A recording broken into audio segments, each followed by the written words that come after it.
In today's video, I'll be explaining every cyberpunk legend, from the ones that earned the respect of others by doing acts of bravery, to those who died in a gig that was seen as impossible, starting with an insane one, Johnny Silverhand. This rocker boy terrorist is basically the angry ghost living rent-free in V's head, and honestly, he's not paying any of the bills. Johnny's the guy who thought the best way to stick it to corporate overlords was literally bombing Arasaka Tower in 2023, because apparently subtlety wasn't in his vocabulary. In Cyberpunk 2077, he's your unwanted digital roommate constantly telling you how everything sucks, while chain-smoking in your brain like the world's most annoying backseat driver. Originally from the tabletop games where he actually died during that tower raid, the video game brings him back as an engram, a digital copy of his consciousness that's slowly overwriting your personality like the worst computer virus ever invented. He shows up in major story quests like Chippin' In, where you get to experience his memories firsthand and realize that, yeah, this guy was always this insufferable. His iconic silver cybernetic arm and aviator sunglasses have become the face of the entire franchise, appearing on every piece of promotional material like he's auditioning to be the poster boy for corporate rebellion. You can even grab his legendary pistol Malorian Arms 3516 and his bullet-riddled jacket if you play your cards right, though wearing a dead rocker's clothes feels a bit morbid, even by Night City standards. His relationship with Rogue and the whole Samurai Band backstory adds layers to Night City's history, showing us that even legends had drama and relationship problems. But Johnny is nowhere near the coolest legend on the list. Rogue Amendiares, the queen of fixers who runs the Afterlife bar like her personal kingdom, complete with a throne made of other people's secrets and a crown forged from blackmail material. Rogue went from young hotshot mercenary in 2023 to the most connected woman in Night City by 2077, proving that sometimes the best revenge is living well while everyone else dies horribly. She's Johnny's ex-girlfriend and former partner in crime who survived the Arasaka bombing that killed him, then spent the next 50 years building an empire of information and favors, while probably never getting over the world's most toxic relationship. In the tabletop games, she was part of the original crew running the shadows and pulling jobs that would make modern edge runners wet themselves. But Cyberpunk 2077 shows us what happens when a legend actually lives long enough to see themselves become the establishment they used to fight. Her white hair and cybernetic eyes have seen every dirty deal in Night City, and she's the gatekeeper for the most dangerous jobs in the city if Rogue won't touch it. You know it's either impossible or suicidal. The Afterlife isn't just a bar where edge runners drink themselves into an early grave. It's where legends are born and where they're remembered when they die, with their names literally etched into the walls like a morbid hall of fame. Her quest, Blistering Love, reveals she never really got over Johnny, keeping his guitar and his memory alive even though he's been dead longer than most people have been alive. She's central to several of the game's endings, offering V different paths forward and showing that even after 50 years, she's still making the hard choices that define Night City's future. Players can team up with her for major heists, like the assault on Arasaka Tower, a full-circle moment that brings her story back to where it all began. Her network extends from street-level solos to corporate boardrooms, making her one of the few people who can broker deals between mortal enemies without getting everyone killed. The woman survived the Fourth Corporate War, the time of the Red, and 5 decades of Night City politics. At this point, she's basically unkillable, through sheer force of will and superior networking skills, though she is nothing compared to the next one. Morgan Blackhand, the most legendary solo who ever lived and the guy everyone in Night City measures themselves against, kind of like the Chuck Norris of cyberpunk mercenaries, except actually terrifying. Blackhand's the ultimate mercenary who disappeared during the Fourth Corporate War and became more myth than man. With his legend growing bigger every year, he stays missing. This guy was basically John Wick, if John Wick had military-grade cyberware and fought in corporate wars where the collateral damage was measured in city blocks rather than body counts. In the original tabletop games, Morgan was the template for what every solo aspired to be, the perfect balance of skill, chrome, and tactical genius who could take on entire armies and win without breaking a sweat or losing his cool. His signature black trench coat and Militech gear became iconic among players, but what really set him apart was his ability to stay human despite all the chrome, maintaining his empathy and moral code in a world that rewards psychopathy and corporate loyalty. He was there for the Arasaka Tower bombing alongside Johnny and Rogue, serving as the team's tactical expert and the guy who actually had a plan beyond blow stuff up and hope for the best. Unlike Johnny, nobody knows if he made it out alive, and his fate has become one of the biggest mysteries in the entire cyberpunk universe. In Cyberpunk 2077, he exists mostly in shards and legends. You can find references to him scattered throughout the game, but he never appears in person, making players wonder if he's still out there in the shadows pulling strings, or if he's just another casualty of Night City's endless appetite for destruction. His mysterious fate has spawned countless fan theories about whether he's still operating in the shadows, working for some secret faction, or if he simply retired to a nice beach somewhere and is laughing at everyone still playing the game. The fact that even Adam Smasher respects his reputation tells you everything you need to know about his legendary status.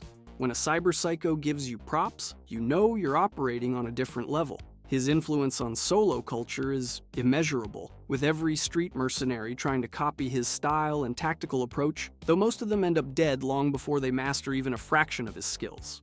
The next one would definitely be your favorite. Lock in. Atom Smasher.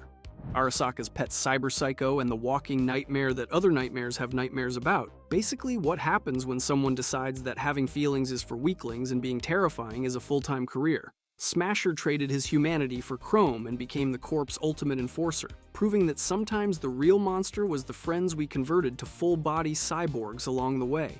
This full-body conversion cyborg is what happens when someone decides being human is optional and being terrifying is mandatory, like if the Terminator went to business school and majored in corporate loyalty with a minor in excessive violence. Originally from the tabletop games where he was already a legendary monster that players would whisper about in hushed tones, Cyberpunk 2077 made him the final boss, and cranked his intimidation factor up to 11, then broke the knob off so it stuck there permanently. His massive chrome frame, glowing red eyes, and complete lack of empathy make him the perfect corporate attack dog. He doesn't question orders, doesn't feel remorse, and doesn't stop until his target is a fine red paste on the pavement.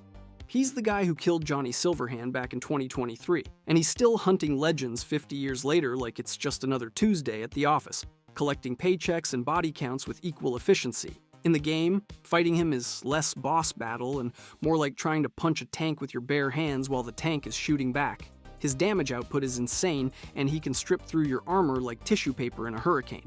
The encounter starts with him in his corporate suit, looking almost human. Then he strips down to reveal the mechanical horror underneath. The Phantom Liberty expansion shows him with even more upgrades, because apparently regular nightmare fuel wasn't enough for the developers. And Arasaka decided their pet monster needed a midlife refresh to stay competitive in the corporate enforcement market.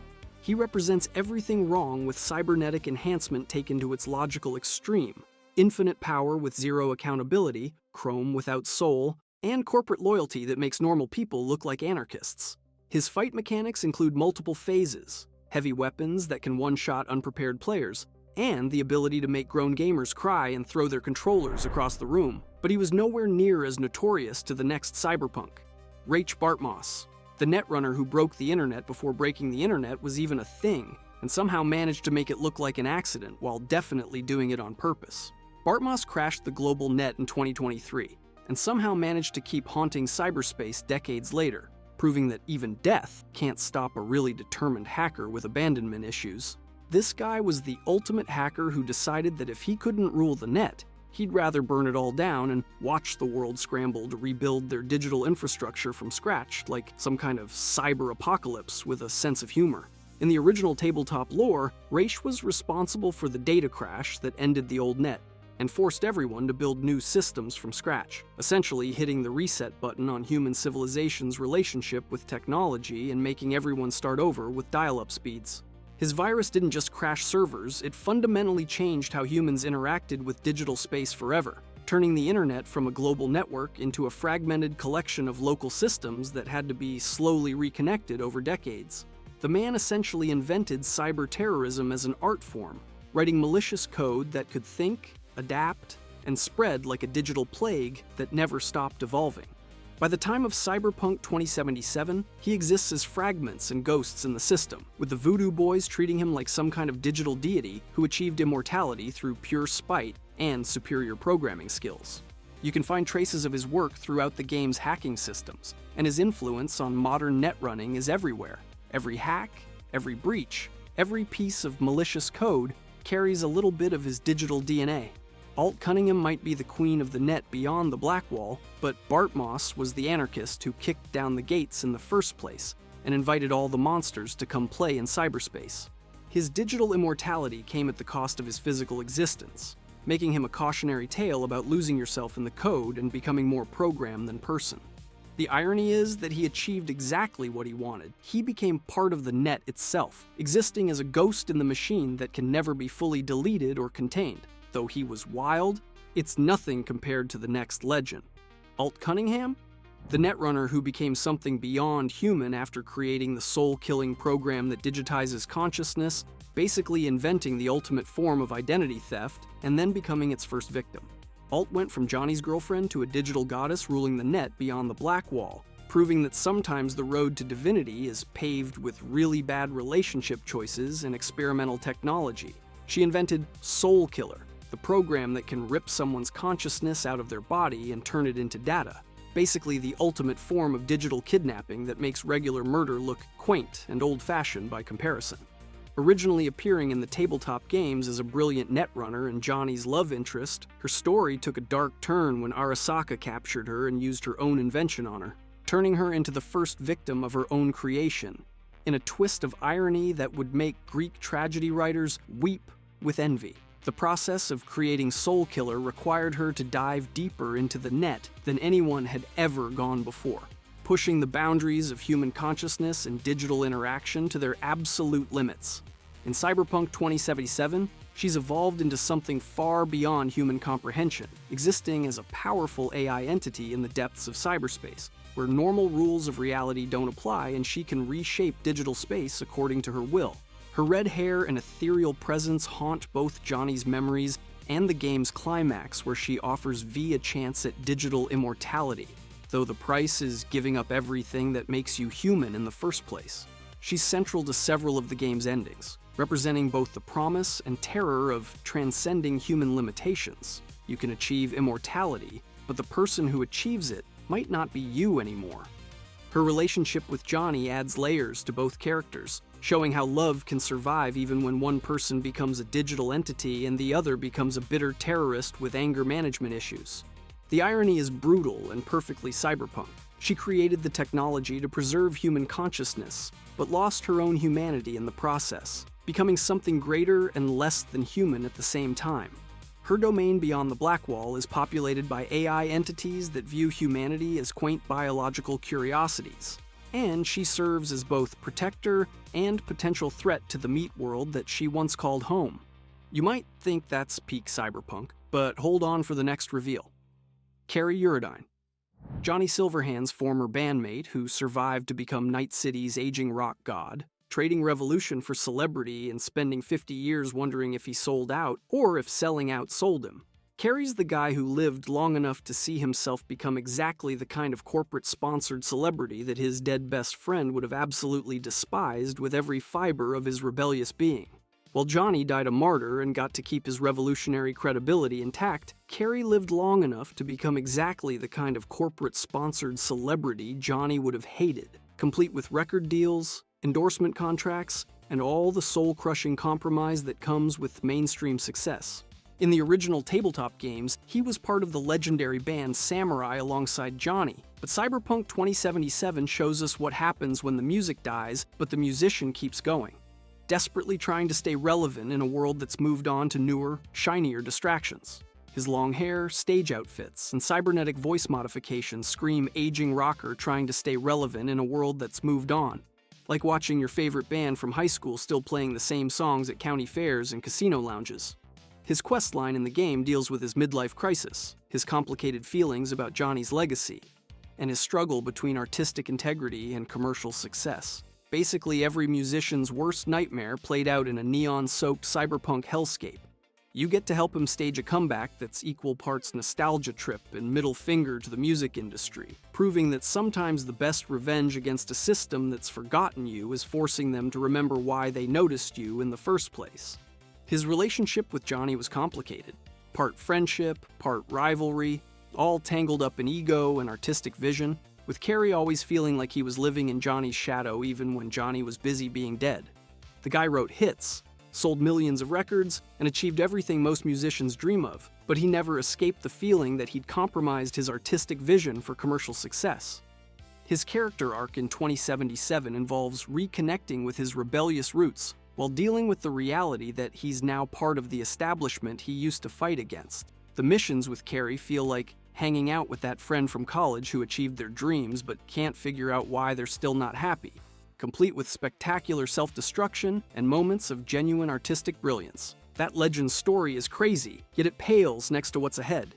Victor Vector, Night City's most legendary ripdoc who patches up legends and installs the chrome that makes new ones, basically serving as the city's combination therapist, surgeon, and life coach for anyone crazy enough to think they can survive as an edge runner. Victor's the guy every edge runner trusts to keep them running when the city tries to break them, which in Night City happens approximately every 15 minutes. This former boxer turned cybernetic surgeon operates out of a back alley clinic in Watson that looks like it was decorated by someone with a medical degree and a gambling addiction, but his reputation stretches across all of Night City like a warm, comforting blanket made of surgical steel and genuine human caring. Victor doesn't just install cyberware. He's an artist who understands the balance between human and machine better than anyone, knowing exactly how much chrome a person can handle before they lose themselves in the metal and become just another cyberpsycho statistic. His clinic might look like a chop shop that doubles as a museum for vintage boxing memorabilia, but his work is precision engineering that keeps the city's most dangerous people alive in chrome, functioning at peak performance even when the odds are stacked against them. In Cyberpunk 2077, he's V's ripdoc, and one of the few people you can actually trust in a city full of backstabbers and corporate lies, offering genuine advice and father figure energy in a world that usually eats father figures for breakfast. His boxing background and medical expertise make him uniquely qualified to understand what the human body can handle, and when you're pushing too far, having seen both ends of the spectrum from athletic peak performance to cybernetic enhancement gone wrong. The guy's seen every kind of chrome addiction and cyberpsychosis, but he still believes in helping people find the balance between human and machine, flesh and metal, dreams and reality. His relationships with other legends like Jackie and the various fixers show that even in Night City, some people still care about more than just eddies and street cred, actually giving a damn about their clients' well-being beyond their ability to pay for services. Victor represents the old school of Night City, back when people still had codes and honor meant something, even if that something was just making sure your clients didn't die on your operating table. His clinic serves as a safe haven where edge runners can get patched up, upgraded, and reminded that they're still human underneath all the chrome and attitude. The man has probably saved more lives than any MaxTac officer and prevented more cyberpsychosis cases than any corporate therapist, all while operating out of a basement clinic and charging reasonable rates, though he was nothing compared to the next one, Susan Sable Forrest, the MaxTac officer who went from hunting cyberpsychos to becoming one herself, because apparently the best way to fight monsters is to become one and then wonder why everyone's suddenly afraid of you. Susan represents the thin line between law enforcement and the criminals they're supposed to catch, a line so thin it's basically invisible and covered in blood. Originally from the tabletop games as a cautionary tale about police corruption and cybernetic enhancement, Susan was a MaxTac operative who specialized in taking down cyberpsychos with extreme prejudice, wielding an executioner blade and enough tactical chrome to outfit a small army. Her tactical gear and executioner blade made her a legend in law enforcement circles, but the job and the chrome slowly ate away at her humanity until she became exactly what she was hunting: a cyberpsycho with a badge and government authorization to commit violence. The irony of MaxTac is brutal and perfectly cyberpunk. They recruit cyberpsychos to hunt other cyberpsychos, creating an endless cycle of violence and madness where the cure is literally the same as the disease, just with better paperwork and government benefits. Her transformation from dedicated officer to unhinged killer happened gradually, each case chipping away at her empathy and human connection until she was just another chrome-addled psychopath with really good health insurance. In Cyberpunk 2077, you can find references to her story scattered throughout the game's police database and MaxTac encounters, serving as background lore that explains why everyone in Night City is terrified of the police force that's supposed to protect them. Her story shows how Night City corrupts everyone it touches, regardless of which side of the law they start on, cop or criminal, corporate or rebel. Everyone eventually becomes part of the machine that grinds up human souls and spits out chrome-plated nightmares. The fact that she's remembered more as a cautionary tale than a hero speaks volumes about how Night City treats its law enforcement. Even the good cops eventually become bad cops, and the bad cops become legends for all the wrong reasons. Her character represents the ultimate failure of the justice system in a corporate dystopia, where the people enforcing the law are more dangerous than the criminals they're chasing. MaxTac's recruitment policy of hiring reformed cyberpsychos makes perfect sense in a twisted way. Who better to catch a monster than another monster with government training and unlimited ammunition? Susan's story reminds us that in Night City, the badge doesn't make you a hero. It just changes which crimes you're allowed to commit, and who's paying you to commit them. She's proof that sometimes the system doesn't just fail to protect people from monsters. Sometimes the system creates the monsters in the first place, and then acts surprised when they turn around and bite the hand that feeds them. Shaitan, the nomad legend who became the stuff of Badlands folklore, a ghost story that corporate convoys tell around their armored campfires to explain why their shipments keep disappearing in the wasteland. Shaitan represents the nomad ideal taken to its absolute extreme: complete freedom, total independence, and the kind of reputation that makes hardened mercenaries check their mirrors twice. This mysterious figure operates in the spaces between cities, the vast empty zones where corporate authority ends and survival instincts begin, picking off convoys and corporate operations with surgical precision and vanishing back into the wasteland like smoke on the wind. Originally from the tabletop games where nomad characters needed legendary figures to aspire to, Shaitan embodies everything that makes nomad culture unique: mobility, independence, and the ability to strike from nowhere and disappear just as quickly. His methods are legendary among nomad families and corporate security alike. He doesn't just rob convoys, he turns corporate logistics into a nightmare where every shipment through the Badlands becomes a calculated risk with odds that favor the house losing. The man has supposedly been operating for decades without being caught, identified, or even definitively proven to exist, which in a world of satellite surveillance and corporate intelligence networks makes him either incredibly skilled or completely fictional. In Cyberpunk Red, references to Shaitan appear in nomad family stories and corporate security briefings, always as a cautionary tale about underestimating the dangers of the wasteland and the people who call it home. His legend has grown to the point where every unexplained convoy loss, every mysterious attack on corporate assets in the Badlands gets attributed to him, making him a one-man crime wave who may or may not actually exist. The beauty of Shaitan's legend is that it doesn't matter if he's real. The idea of him is real enough to affect corporate behavior, nomad culture, and anyone who has to travel through the empty spaces between cities. Corporate security teams have spent fortunes trying to track him down, nomad families tell stories about him to inspire their children, and edge runners in the city whisper his name when they talk about the ultimate expression of freedom in a world that tries to control everything. If you thought Shaitan was dope, wait until you see the next one. Trace Santiago, the media legend who turned investigative journalism into a blood sport and somehow managed to survive exposing corporate secrets that should have gotten him killed, disappeared, or turned into a cautionary tale about the dangers of asking too many questions. Santiago represents the golden age of journalism when reporters actually investigated things instead of just reposting corporate press releases with different headlines. This fearless reporter made his name by exposing corporate corruption, government conspiracy, and the kind of stories that usually result in mysterious accidents, sudden disappearances, or early retirement to a nice farm upstate where they can think about their life choices. Originally appearing in the tabletop games as an example of how media personalities could become legendary figures through pure determination and suicidal levels of curiosity, Trace built his reputation by going after stories that other journalists wouldn't touch with a 10-foot pole and a hazmat suit. His investigative work uncovered everything from illegal human experimentation to corporate cover-ups that reached the highest levels of government, proving that sometimes the pen really is mightier than the sword, especially when it's backed up by solid research and complete disregard for personal safety. The man had sources in every major corporation, government agency, and criminal organization in North America, building a network of informants that would make intelligence agencies weep with envy, and corporate security departments wake up in cold sweats. His exposés didn't just embarrass powerful people. They changed laws, toppled governments, and occasionally started small wars between corporations who suddenly found their dirty laundry aired on primetime television. In Cyberpunk Red, his legacy continues through the media networks he helped establish and the investigative techniques he pioneered, with younger reporters trying to follow in his footsteps while usually ending up as statistics in Night City's growing pile of unsolved disappearances.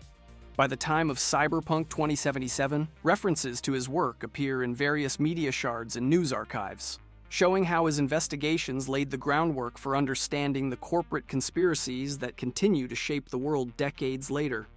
The guy proved that in a world where information is power, the person with the best sources and the biggest megaphone can sometimes take down enemies that armies couldn't touch. His survival in a profession with a notoriously high mortality rate speaks to his skill at balancing exposure with discretion. Knowing exactly how hard to push before powerful people decided he was more dangerous alive than dead. Thompson, the nomad leader whose convoy operations became the template for how family-based organizations survive in the post-corporate wasteland, basically writing the playbook for staying free when the entire world wants to own you. Thompson turned nomad survival from desperate scrambling into an art form, proving that sometimes the best way to fight the system is to ignore it completely and build something better in the spaces it can't reach. This legendary convoy commander built his reputation by keeping his nomad family alive, fed, and free during the worst parts of the time of the Red, when corporate wars had turned most of North America into a radioactive wasteland where survival was measured in days rather than years. Originally from the tabletop games where nomad culture needed defining figures to explain how these mobile communities actually functioned, Thompson represented the ideal of nomad leadership, pragmatic, protective, and absolutely committed to keeping his people moving no matter what obstacles the wasteland threw at them. His convoy wasn't just a group of vehicles traveling together, it was a mobile city complete with workshops, medical facilities, schools for the children, and defensive capabilities that could repel corporate raids or rival nomad attacks. The man understood that nomad survival wasn't just about avoiding dangers. It was about creating a self-sufficient community that could thrive in the empty spaces between corporate territories, building relationships with other families, and establishing trade routes that kept goods and information flowing across the wasteland. His leadership style emphasized consensus building and collective decision-making, proving that nomad democracy could work even when every choice might mean the difference between survival and becoming another collection of bleached bones in the desert. Thompson's convoy became legendary for its ability to appear in one location, conduct business, and vanish before corporate or government forces could respond, maintaining the nomad tradition of mobility as the ultimate form of freedom.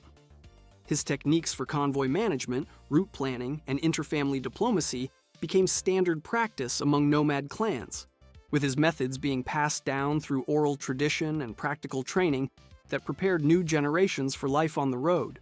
The respect he commanded among other nomad leaders made him a key figure in the loose confederation of families that collectively formed nomad society, serving as both diplomat and warrior chief, depending on what the situation required. Bess Isis, the netrunner who bridged the gap between the old net and the new systems, basically serving as a digital archaeologist who helped salvage human knowledge from the wreckage of Rach Bartmoss's cyber apocalypse. ISIS represents the rebuilding generation of netrunners who had to figure out how to navigate a digital landscape populated by hostile AIs and unstable data constructs. This legendary data recovery specialist made her name by diving into the most dangerous parts of the crashed net to salvage critical information that would otherwise be lost forever, risking cyberpsychosis and digital death to preserve human knowledge for future generations. Originally appearing in the tabletop games as an example of how netrunners adapted to the post-data crash world, ISIS developed techniques for safely exploring the digital wasteland without triggering the AI entities that now roamed freely through cyberspace like digital predators hunting for human consciousness to consume. Her work involved not just technical expertise, but also psychological preparation for encountering data constructs that could drive unprepared minds insane, making her part hacker and part digital exorcist dealing with the ghosts in the machine. The woman specialized in recovering corporate databases, government archives, and personal files that had been trapped in corrupted systems since 2023, essentially serving as a digital rescue worker pulling survivors from the electronic rubble of civilization's greatest technological disaster.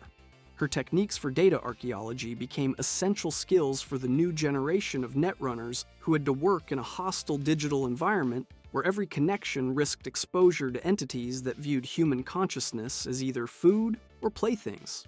In Cyberpunk Red, her methods are taught in underground netrunner schools, where aspiring console cowboys learn how to navigate the dangerous waters of post-crash cyberspace without losing their minds or their lives. By the time of Cyberpunk 2077, her influence can be seen in the safety protocols and exploration techniques used by modern netrunners, though most of them probably don't know they're using skills developed by someone who risked everything to preserve digital civilization. The irony of her career is that she spent years fighting to preserve the very systems and information that had been used to oppress people, proving that knowledge itself is neutral, and that preserving information is more important than judging its previous uses. If you thought that was wild, just stay tuned. The next cyberpunks make the previous ones look like playmates. Santiago Aldecaldo. The nomad patriarch whose family became synonymous with independence, loyalty, and the idea that some things are worth fighting for, even when the odds are hopeless. Santiago built the Aldecaldo family from a small convoy into one of the most respected nomad clans in North America, proving that leadership isn't about commanding people, but about earning their trust and protecting their freedom. This legendary nomad leader embodied everything that made nomad culture special: fierce independence, unwavering loyalty to family, and the kind of practical wisdom that comes from decades of survival in the wasteland where corporate law doesn't reach. And natural law is all that matters. Originally from the tabletop games where the Aldecaldo family served as the archetypal nomad clan, Santiago's leadership style emphasized consensus, mutual aid, and the idea that every member of the family had value regardless of their individual skills or contributions. His philosophy of nomad life went beyond simple survival. He believed that nomad families were the keepers of true American values, maintaining traditions of democracy and mutual support that had been abandoned by the corporate-controlled cities. The man built his reputation through decades of successful convoy operations, diplomatic negotiations with other families, and the kind of tactical brilliance that kept his people alive during the worst periods of corporate warfare and environmental collapse. His leadership during the Fourth Corporate War showed how nomad families could serve as neutral parties in conflicts that threatened to destroy civilization, providing humanitarian aid and evacuation services while maintaining their independence from all corporate factions. Santiago's influence extended beyond his own family to the broader nomad community, where his diplomatic skills helped establish the loose confederation of clans that collectively formed nomad society in North America. In Cyberpunk 2077, his legacy lives on through Pan Am Palmer and the other members of his family who continue to operate according to his principles of mutual aid, democratic decision-making, and absolute commitment to family loyalty. The respect he commanded among both nomads and city dwellers made him a bridge between two very different ways of life, proving that nomad values could coexist with urban civilization without being corrupted by it. If you thought Santiago Aldecaldo was wild, lock in for the next character. Michiko Arasaka, the corporate princess who rebelled against her own family empire and chose love over power in a decision that would have made Shakespeare weep with joy at the tragic possibilities. Michiko represents the road not taken for corporate heirs, showing what happens when someone with unlimited privilege decides that money and power aren't worth sacrificing their humanity. This daughter of corporate royalty shocked the business world by walking away from guaranteed succession to the Arasaka throne, choosing instead to follow her heart and marry a man her family considered beneath their station, which in corporate terms is basically the equivalent of committing treason against capitalism itself. Originally appearing in the tabletop games as an example of how even corporate dynasties can produce rebels, Michiko's story became a legendary tale of love conquering corporate loyalty, though like most cyberpunk love stories, it ended in tragedy and betrayal. Her decision to abandon her corporate inheritance didn't just affect her personal life, it changed the entire succession structure of Arasaka, creating power vacuums and family conflicts that would ripple through decades of corporate politics and eventually contribute to the events of Cyberpunk 2077. The woman chose authentic emotion over calculated advantage, proving that even in a world where everything has a price tag, some people still believe that love is priceless and that personal happiness is worth more than unlimited corporate power. Her relationship with her family became the template for understanding how corporate dynasties handle internal dissent, with manipulation, coercion, and eventually violence, when emotional appeals fail to bring wayward family members back into line. The tragedy of her story isn't just personal. It's symbolic of what happens when individual humanity confronts institutional power, showing that even the most privileged people in society can become victims of the systems they were born to inherit. In the broader cyberpunk narrative, Michiko serves as a counterpoint to characters like Saburo Arasaka, proving that not everyone born into corporate power chooses to embrace it, and that sometimes the greatest act of rebellion is simply walking away from everything you're supposed to want. Her legacy influenced how later games and stories portrayed corporate family dynamics, establishing the pattern of internal conflict and succession disputes that drive much of the franchise's political intrigue. If you enjoyed this deep dive and want to see every Fallout faction explained, click the video on the screen.